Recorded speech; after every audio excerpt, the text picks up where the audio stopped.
Depuis l'arrivée des premiers flottins en 2007, le fabuleux village s'est enrichi d'elfes, d'ondines, de lutins, de cabanes et d'animaux fantastiques.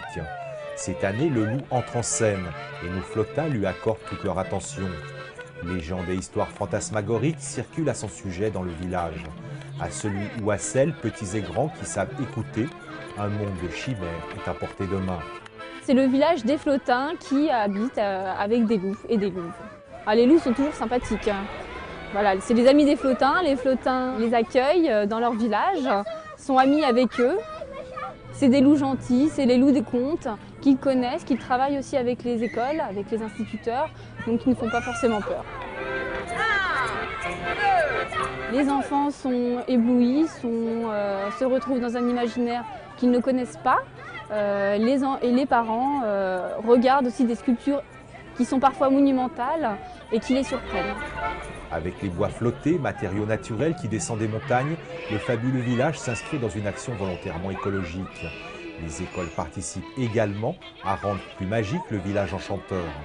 Dans un théâtre d'ombre et de lumière, les enfants de l'école de Vacheresse ont donné vie aux loups, au cœur de la cité lémanique. On travaille avec toutes les écoles du canton d'Évian et d'ailleurs, tant sur l'art de la sculpture, donc les élèves visent, dévissent, imaginent des personnages, des animaux, imaginaires ou non. Ils travaillent aussi sur le conte, mettent en scène des histoires qu'ils créent sur le thème soit des flottins, soit du loup.